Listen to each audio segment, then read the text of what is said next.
Good morning to the Australian veterans who are present today, the men and women of the Australian Defence Force, distinguished guests and all members of our community. It is very heartwarming to see so many school children who join us this morning to remember the ANZACs. The first war memorial in Bulimba was the Bulimba Honour Board that was unveiled by the Governor of Queensland at the old Bulimba School of Arts, which was inscribed with 120 young men of the district who had enrolled for active service. An article printed on page 8 of the Brisbane Courier on Monday the 15th of May 1916 read, His Excellency, the Governor, said he had just learned that he was the first representative of His Majesty who had paid an official visit to the district. The occasion caused him mixed feelings: pleasure at assisting to do honour to the men who had gone forth to fight for honour, justice and in the cause of humanity, and sorrow that there should have been an occasion for them to do so. It would have given him an altogether unmixed delight that this had been a welcome home to every one of the gallant fellows whose name adjourned the Honour Board. Their descendants would look with pride upon that board and say, there are names of men who were prompt to serve their country in her hour of need. Ladies and gentlemen, today we are those descendants, and we remember with pride the locals of Bulimba and the surrounding suburbs who were prompt to serve our nation. In just over 3 months' time, we will commemorate the 100th anniversary of the declaration of the First World War on the 4th of August 1914. 100 years after the opening conflicts of the First World War, the horror it inflicted and sacrifice it generated, and still a prominent part of our nation's story and Bulimba's story. We just have to look around to feel the strong presence of the history of servicemen and women in our local area.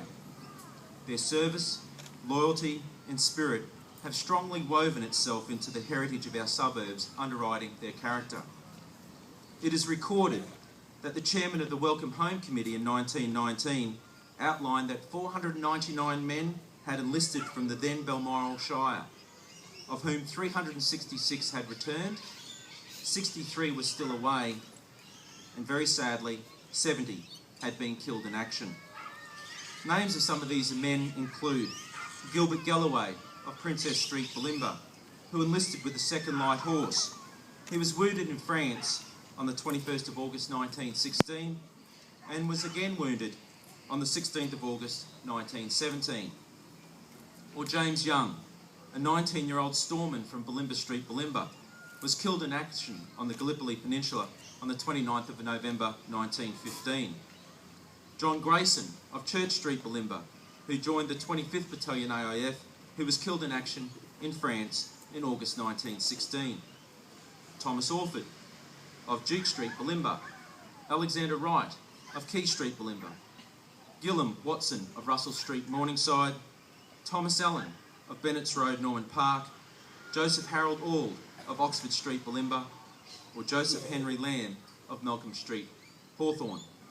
Everyday men of that time, of this area, made the ultimate sacrifice to protect our country so that we can stand here today as free and an independent nation.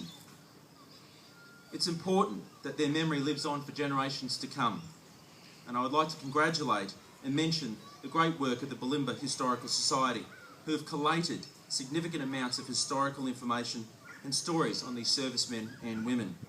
Their work will ensure their memory lives on for generations to come. From that first honour board in 1916, the men who have served will be well remembered for over a century across our area. Our iconic Bulimba Memorial Park, originally named the Bulimba Soldiers and Sailors Memorial Park, commemorates the essence of the Bulimba servicemen and women. One of the first memorials erected was a formal entrance behind me, the gateway from Oxford Street.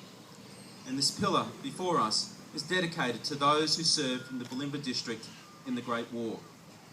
The trees, planted along Stewart, Godwin and Oxford Street frontages, originally bore a commemorative plaque honouring a serviceman who was killed in action or who was memorialised by their family. Sadly, these plaques have since disappeared, but the surviving weeping figs stand strong with roots to the soil, just as the memory of our servicemen and women are deeply rooted within our community. The period of the upcoming centenary from 2014 to 2018 will also see the 75th anniversary of World War II milestones and the 50th anniversary of some important Vietnam battles and events like the Battle of Long Tan. Whatever the time and place, wars have had a lasting effect on Australia. Generations of Queenslanders have been touched either directly or indirectly by war, and it is fitting that we remember and recognise the sacrifices made and the hardships endured. For some, that was the ultimate sacrifice in battle. For others, it was a period of severe hardship and deprivation.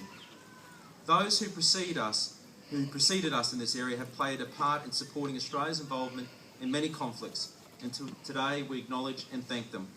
War is a violent and terrible thing, but it's important we take time to recognise and remember those individuals who have given so much in all wars, both at home and abroad, during the past 100 years, lest we forget.